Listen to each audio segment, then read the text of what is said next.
está la disnea, la tos, el dolor torácico y la hemoptisis. Tenemos que tener claro pues que cuando llega un paciente a la emergencia con disnea, nosotros rápidamente lo dividimos. O esto es una disnea aguda o esto es una disnea crónica. Dentro de la disnea crónica, pues las causas más frecuentes pues está la enfermedad pulmonar obstructiva crónica y la insuficiencia cardíaca. En cambio, siempre debemos de valorar al paciente con disnea como que fuera un equivalente anginoso. Eso lo vamos a hablar más adelante. Y el siguiente paciente que tiene criterio de gravedad es el paciente que nos llega a la emergencia con dolor torácico. Recuerden que clásicamente los libros de semiología y los libros de emergencia me dicen que el dolor torácico eh, tenemos que descartar 3 patologías ante un paciente con dolor torácico de forma inmediata: el infarto agudo de miocardio, la disección de aorta y el tromboembolismo pulmonar. Y actualmente ponen una cuarta, los libros, que es el neumotórax atención.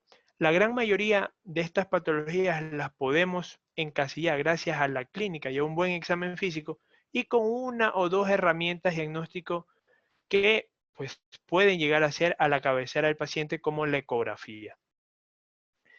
Ante todo paciente que nos llega con dificultad respiratoria, ¿cuál es la clínica o la exploración física que nos debe de llamar la atención? El paciente que tenga una frecuencia respiratoria por encima de 30 o una frecuencia respiratoria por debajo de 12.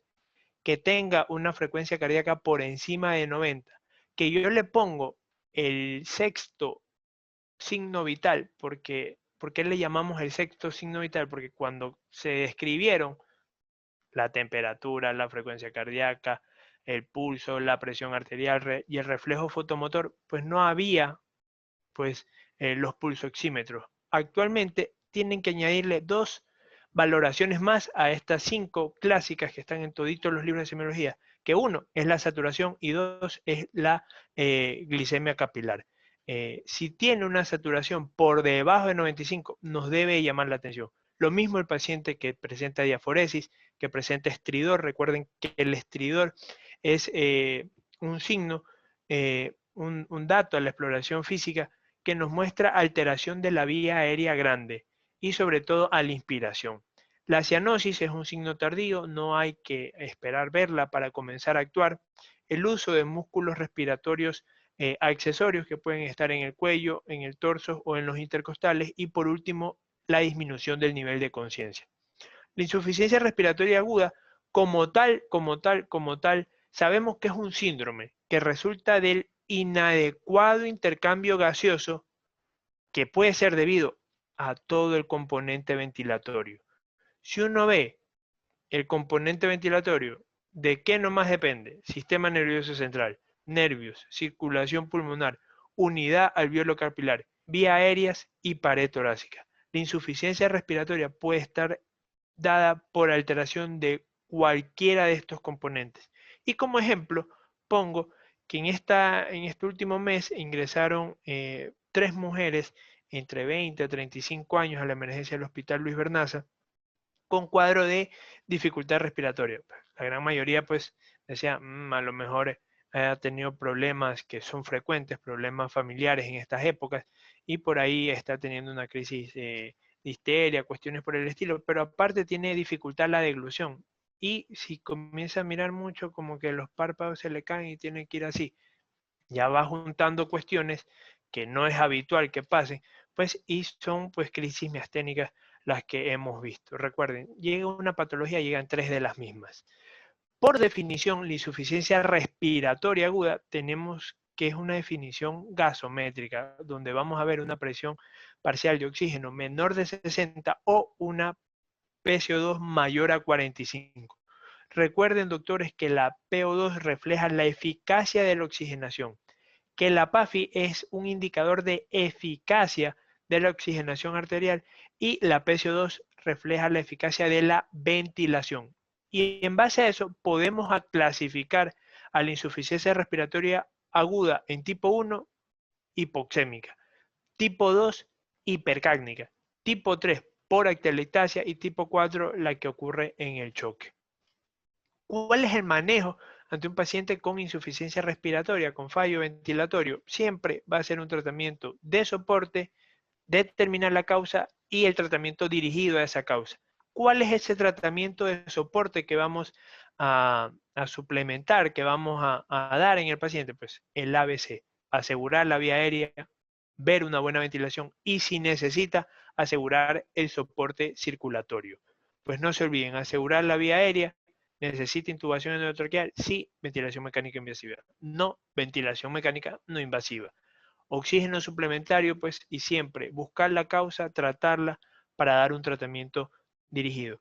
Recuerden que los sistemas de oxigenación de bajo flujo pues, se dividen en cánula de oxígeno, mascarilla, mascarilla con reservorio, reinhalatoria, no reinhalatoria. La cánula de oxígeno nos da un máximo de 40 de FiO2. Nosotros normalmente respiramos un FiO2, una fracción inspirada de oxígeno, al 21%. Cuando ponemos por cánula, otro nombre, puntas nasales, otro nombre, pues bigoteras, cuando ponemos un litro, a ese 21 le sumamos 3, 24%. Y de ahí le vamos sumando 4.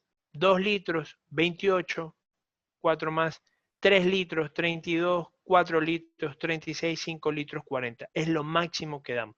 Usted puede subirle un poco más de oxígeno, pero lo que está haciendo es desperdiciarlo, ¿no? Porque máximo le pueden dar una FiO2 al 40%. Con las máscaras de oxígenos podemos dar entre 7 y 8 litros y poder llegar a una FiO2 del 60%. Con las mascarillas con reservorio podemos estar pisando los 90-95% de FiO2. Bueno, tengo una pregunta por si alguien se anima a contestarla. Pues ante un paciente que llega a la emergencia con dolor torácico, ¿en cuánto tiempo, como máximo, le puedo realizar un electrocardiograma? Pues y en ese mismo momento su interpretación. 5, 10, 15 o 20 minutos.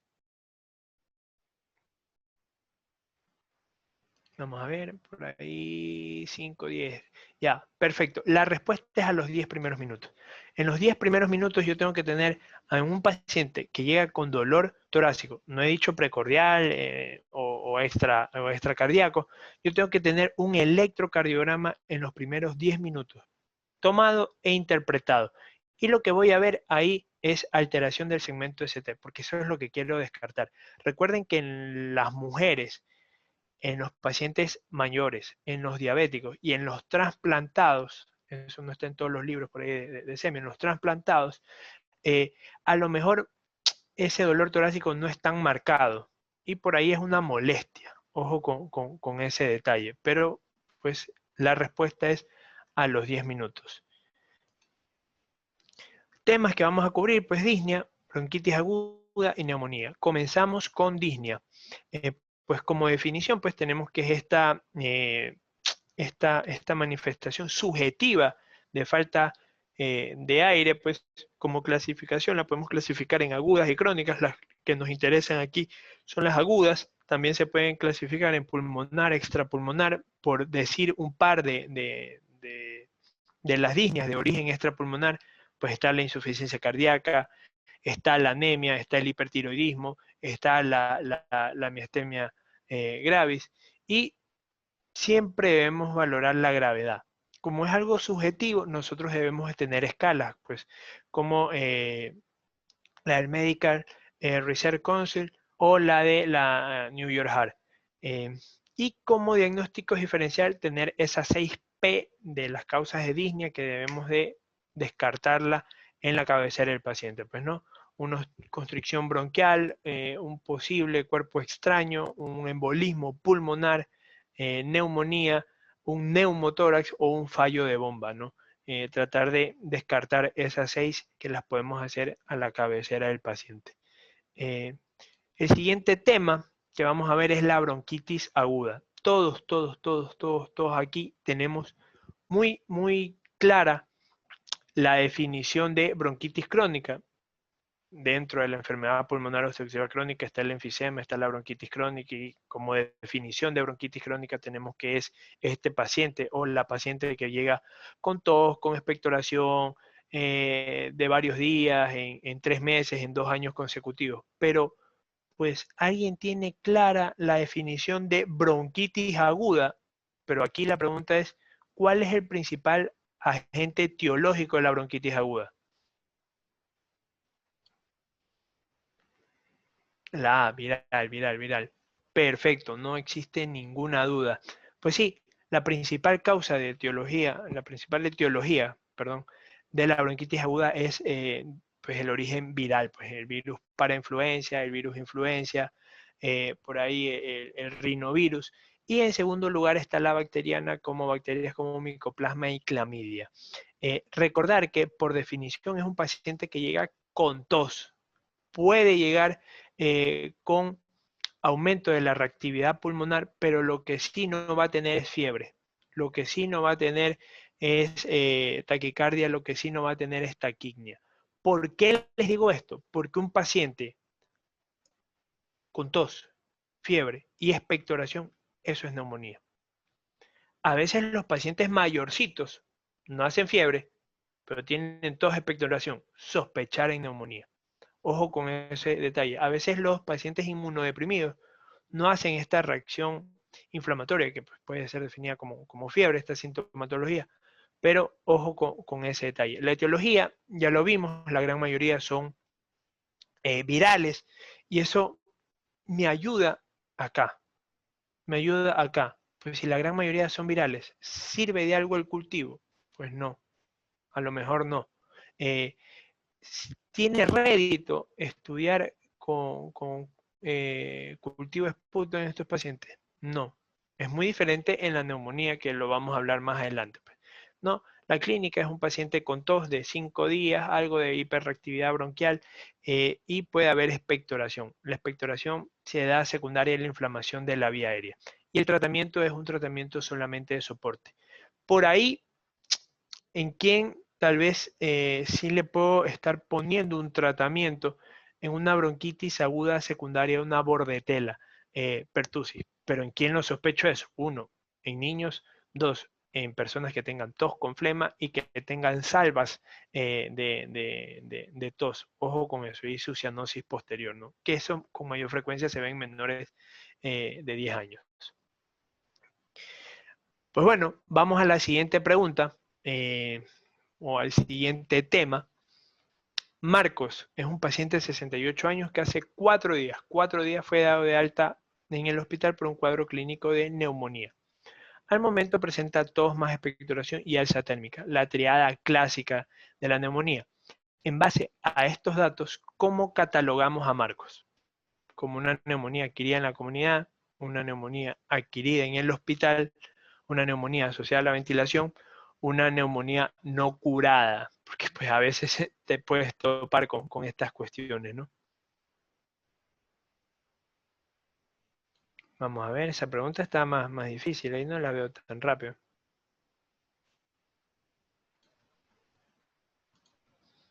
No la veo tan rápida. Vamos a ver, ahorita ya están contestando, la B, la B, la B, la B, la B, signo de preguntita.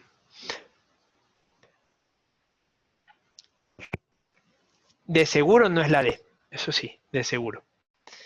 Y tampoco por descarte podría estar siendo la C.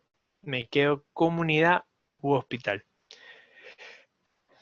Bueno, la respuesta es comunidad. La respuesta es comunidad, ya les voy a decir el por qué, pues, ¿no? Por el siguiente tema, que es neumonía.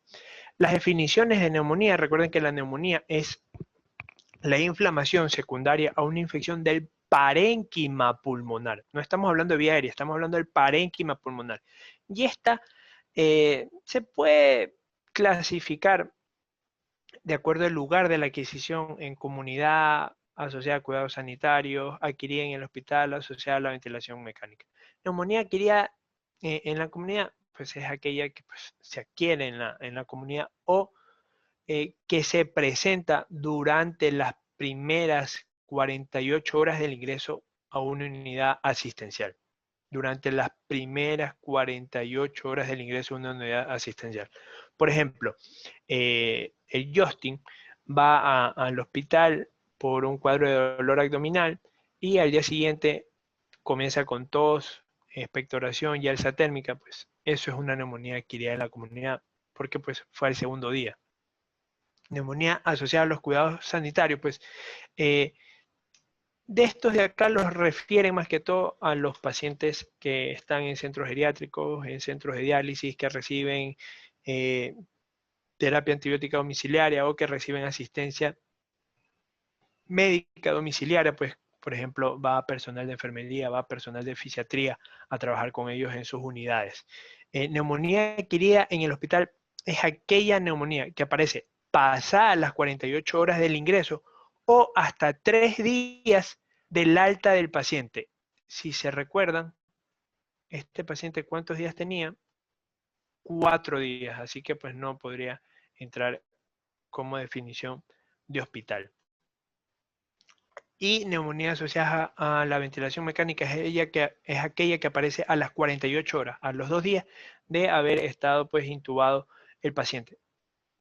¿Por qué es un poco importante tener algo claro de estos conceptos? Porque uno, los gérmenes no son los mismos. Segundo, la resistencia a antibióticos de los gérmenes tampoco es la misma. Pues bueno, factores de riesgo para neumonía, la edad. Conforme va pasando la edad, usted deja de ver bien. Conforme va pasando la edad, usted deja de escuchar bien. Conforme va pasando la edad, usted deja de defenderse bien. Así que este es un factor de riesgo claro de neumonía. Comorbilidades crónicas, diabetes, EPOC, hipertensión. Alteración en la protección de la vía aérea. Si yo no puedo proteger mi vía aérea, tengo riesgo de broncoaspirar. Recuerden que uno de los mecanismos de la fisiopatología de la neumonía es las microaspiraciones. Peor si hay macroaspiraciones. ¿Quiénes tienen una vía aérea alterada, una protección alterada de la vía aérea? Pues los pacientes que están convulsionando, los pacientes que están con encefalopatía, los pacientes que comen y los acuestan, los pacientes que han tenido un accidente cerebrovascular. Todos esos pacientes, los pacientes que están bajo efectos de sustancias psicotrópicas, sedantes, tienen alteración de su vía aérea. Otro factor de riesgo, pues el tabaquismo, las condiciones de vida, las esplenectomías. Recuerden que el vaso es un órgano que nos protege contra todas estas bacterias encapsuladas. Por eso los pacientes con esplenectomía o con hipoesplenismo deben de tener una vacunación contra el Streptococcus pneumoniae, la Neisseria, meningitis y el Haemophilus influenza. Pues. Y otro factor de riesgo pues, son los pacientes que utilizan corticoides. Dentro de los agentes causales de la neumonía adquirida en la comunidad, pues está el Streptococcus pneumoniae, el Haemophilus influenzae, pues el Staphylococcus aureus, y clásicamente se dividen como típicas. Y dentro de las atípicas, la legionela, el micoplasma, la clamidia, pues los virus. Esta clasificación, que muy probable se las dieron en la universidad, la neumonía típica o atípica, es una clasificación meramente docente.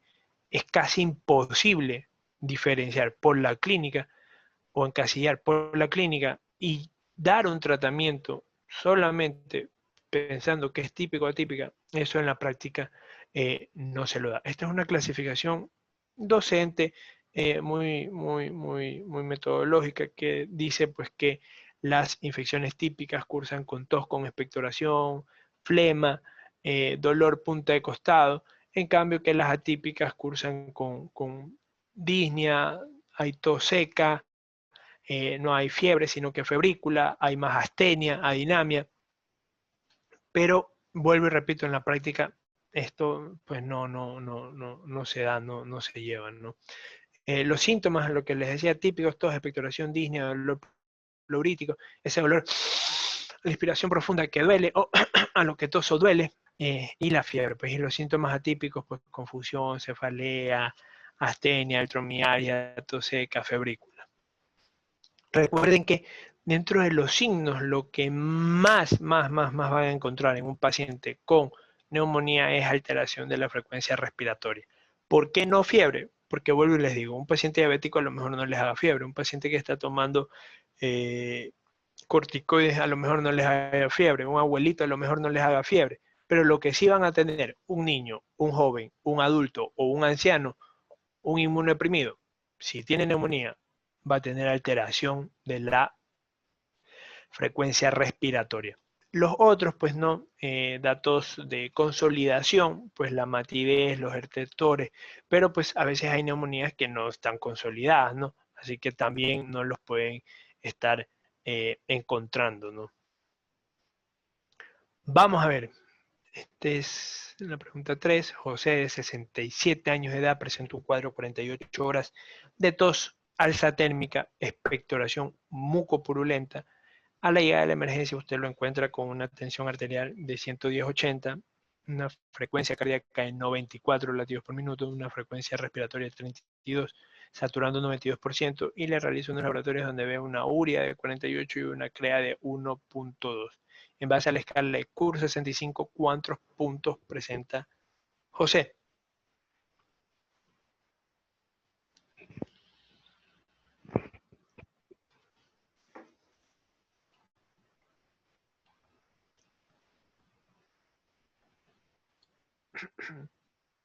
Tres, tres, tres, tres, tres, tres, tres, tres.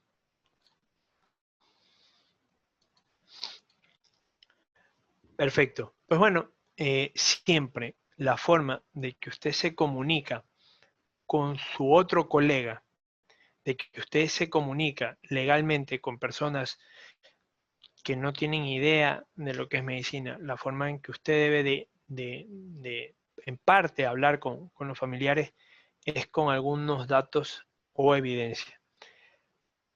Yo, si veo un paciente y al entregar la guardia, ¿cómo está tu paciente? Sí, el paciente está bien. No, sabe que el paciente está moderado. No, el paciente está grave. Y mi compañero lo ve y él no cree que está moderado, sino que dice, no, el paciente a mí me lo entregaron como moderado, pero yo creo que está leve. ¿Sabes qué? No creo que esté moderado. Pues bueno, para evitar todas estas cuestiones, pues están las escalas, para que todos hablemos un mismo lenguaje, nos direccionemos de una misma manera, tratemos a los pacientes de una misma manera. Y esta escala, pues, es un acrónimo, que es la C de confusión, la U de urea, la R, pues, de frecuencia respiratoria, la B de blood pressure, que es tensión arterial, y la 65, que es la edad, ¿no? Este paciente tenía 3 puntos y la escala me sirve, 1, para ver si yo lo trato ambulatoriamente o lo ingreso al hospital. Y 2, para ver si es que este paciente ingresado al hospital va a una unidad de planta de hospitalización o de medicina interna o a una unidad de cuidados intensivos. José, de 67 años, tiene 3 puntos a donde tiene que ir. Primero, ingreso hospitalario. Segundo, terapia intensiva. Pues las ventajas de fácil uso, rápida, detecta a los pacientes de alto riesgo. Las desventajas, pues sobreestima un poquito a muchos de los pacientes mayores de 65 años. ¿Por qué les digo esto? Porque pues, las expectativas de vida cada vez es superior y la calidad y de vida que estamos llegando a los 65, a los 70 años es mejor que hace 30, 40 años. Yo les pongo este ejemplo. Si ustedes se ponen a hacer los mismos ejercicios que Shakira, a lo mejor a sus 43, 44 años que tiene, pues a lo mejor no hagan ni la mitad de esa serie de ejercicios que hace. Muy probable, ella vaya a llegar a los 70, 75 años como alguien de 50.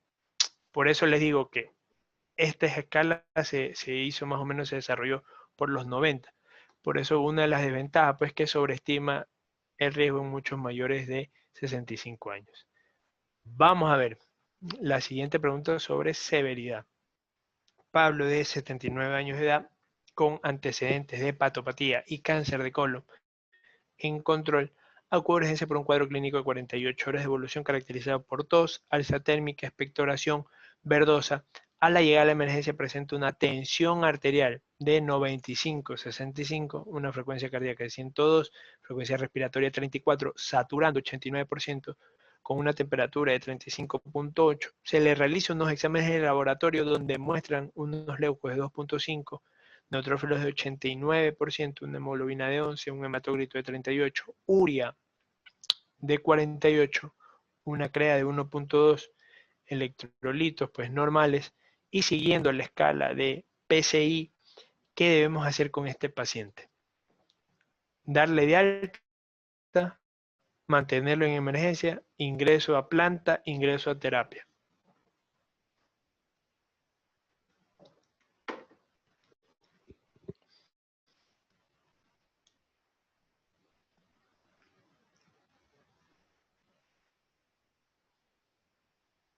¿Por qué les pongo esta otra? Porque son las dos escalas más utilizadas. CUR 65 y PCI. Hay otras, hay millones, pero pues traten de, entre todo, manejarse con una o dos, que son las más comunes, ¿no? De ingreso a terapia, ingreso a terapia, ingreso a terapia. Perfecto. Indirectamente yo veo masculino de adulto mayor con comorbilidades, con datos de inmunodepresión, que llega con una hemoglobina de 11, con falla renal, desaturando, muy probable no vaya a planta de hospitalización. Y es que la escala, si ustedes ven, Pneumonia Severity Index, PCI, me valora 1, edad, 79, pongámosle 80 años. 2, enfermedades coexistentes, 80 más 30, pues 110, más hepatopatía, más 20, pues estamos en 110 más 20, 130. Estaba desaturando, más 20, 150. Automáticamente, sin ver todavía los laboratorios, ya sé que ese paciente tiene un estadio 5, puntuación mayor de 130, ingreso a terapia intensiva. Ojo con ese detalle. Pues bueno, y por último, ya estamos terminando y vamos a dar una serie de consejos. Pues tenemos los criterios de la ICSA, ¿no? Que son criterios mayores, un paciente que venga con shock séptico y necesidad de vasopresores o con falla respiratoria con necesidad de ventilación mecánica, o los criterios menores que debe de sumar 3: frecuencia respiratoria, PAFI, infiltrado multilobar, confusión, una uria, leucopenia, trombopenia, hipotermia o hipotensión que precise resucitación con fluidos. Ante todo paciente con cuadro respiratorio que llega a emergencia, ahorita es COVID, punto. Ahorita es COVID. Pero cuando pase esto y dentro de esto llega un paciente a la emergencia, primera pregunta, ¿es realmente una neumonía? 2, ¿tiene criterios de ingreso hospitalario? 3, ¿cuál será el tratamiento inicial con el que voy a dar? Y esta es una pregunta un poco difícil, un poco pues, por ahí media compleja, pero pues la gran mayoría de libros y guías recomiendan que el tiempo máximo que debe realizar el procedimiento diagnóstico y que comience la terapéutica en un paciente con neumonía, ¿cuánto es? 1 hora, 2 horas, 4 horas, 6 horas.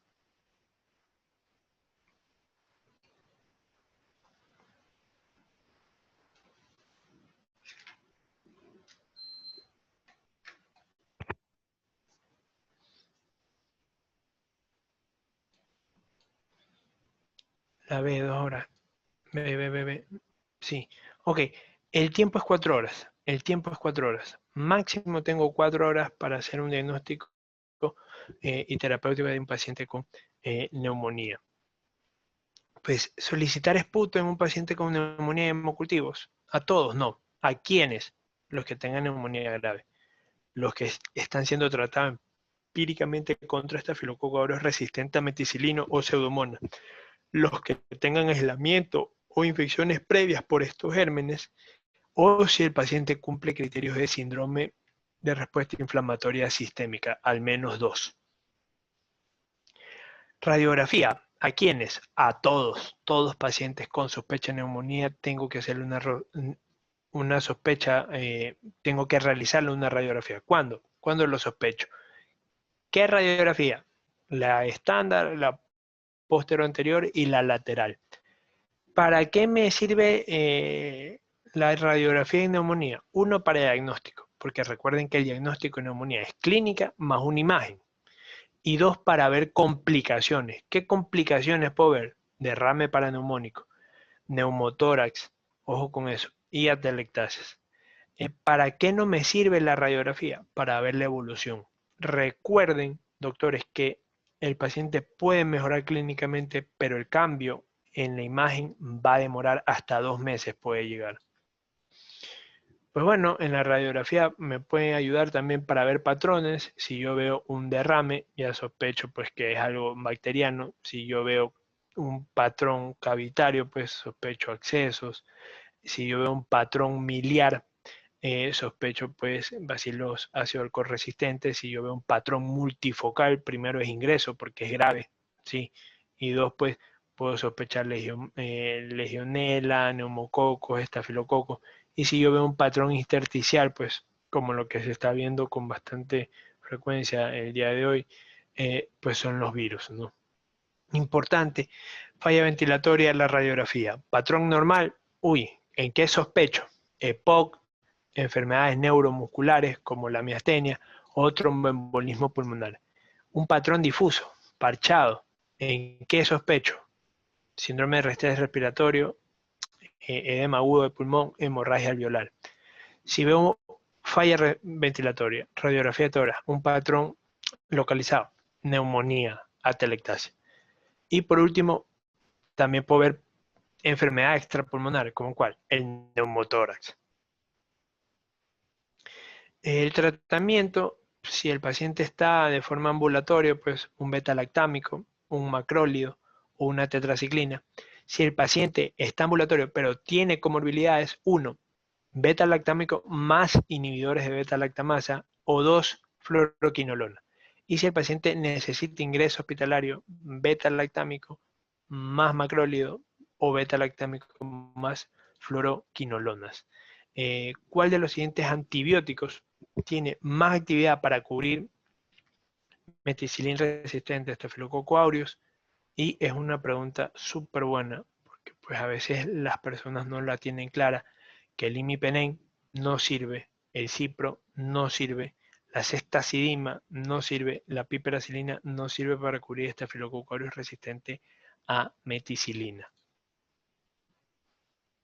Déjenme ver si han puesto en el chat la correcta. Pues no, vieron. Sí, eso, pues hay que estar ahí. Recuerden, linezolid, vancomicina, entre otros, ¿no? Y bueno, ¿en quiénes sospechamos factores de riesgo? ¿En quiénes sospechamos infección por Staphylococcus aureus? Hospitalizados, cirugías recientes, centros de diálisis, infección por VIH, uso de drogas, uso previo de antibióticos, encarcelamiento, servicio militar, personas que comparten agujas. ¿Y en quiénes sospechamos infección por pseudomonas? Y este es un caso que me llevó el día jueves al hospital, sí, jueves fue, un varón de 67 años con antecedentes de consumir 20 paquetes año, fumador, un EPOC, que llegó con neumonía y bronquiectasias. ¿Qué tenía que darle? Un beta-lactámico que cubra pseudomonas, como la piperacilina. Factores de riesgo para infección por pseudomonas, neutropénicos, quemadura, fibrosis quística, bronquiectasias, EPOC, usuarios de bañeras de hidromasaje, ingresos previos y antibióticos previos. Paciente con disnea aguda, hiperventilación y parestesias. ¿Qué es? Crisis de ansiedad. Ortognia, oliguria, disnea paroxística nocturna, falla cardíaca. Expectoración, fiebre, dolor pleurítico, infección del tracto respiratorio inferior. Tos y sibilancia, obstrucción. Puede ser reactiva, puede ser asma. Ojo con ese detalle. No se decanten por asma porque a veces una bronquitis aguda puede dar hiperreactividad. Broncoespasmo. Estridor, cuerpo extraño, obstrucción de la vía aérea. Taquignia y dolor pleurítico, neumotórax. Ojo, aquí no hay fiebre, ojo, no hay otros datos. Síncope, este es importantísimo. Disnea en un paciente con síncope, que ha tenido síncope, tiene hemoptisis, tiene dolor pleurítico, tromboembolismo pulmonar. Y los criterios de alta a un paciente, porque a veces está tan llena la planta de medicina interna está tan llena la planta de hospitalización que el paciente lleva 7 días ahí, ingresó con un cuadro de infecciones del tracto respiratorio, pues y a veces toca darle alta ahí porque no se movió el paciente, porque estuvo ocupado.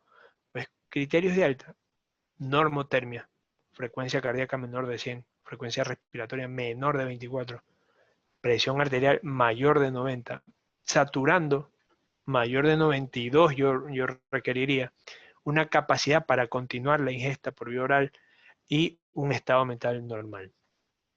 Pues bueno, y para recordarles por ahí el libro Le Medic, pues, y que nos sigan también en nuestras páginas como pues cursos de educación médica profesional. Para este 2021, pues vamos a tener muchísimas cosas muy, muy buenas que les van a ayudar en su formación, tanto pues profesional en posgrado como pues en pregrado. Esa es la bibliografía que utilicé para la presente charla, pues, y pues ha sido un muy grato pues compartir con ustedes. Muchísimas gracias, doctor, por su intervención. Ha quedado súper claro este tema, por hacerlo de una manera interactiva. Es la primera vez que contamos con una ponencia de grupos CEMEDIC y quedamos eternamente agradecidos. También les recuerdo a nuestros participantes que CEMEDIC es uno de los auspiciantes del Congreso y estamos en este momento haciendo un concurso en Instagram para una beca que ellos nos proporcionan, la beca Virtual Plus. Entonces, aún están a tiempo, pueden ir, comentar, postear y en la tarde se harán los resultados. Entonces, como ven, el material es excelente, yo se los recomiendo mucho. Y la siguiente ponencia va a ser a la 1 de la tarde, tienen unos minutos para descansar y volvemos. Muchas gracias a todos. Pasen bien, doctores, tengan felices fiestas y protéjanse, cuídense, ustedes y a sus familiares. Pasen bien, muchas gracias por todo. Gracias, doctora. Hasta la próxima.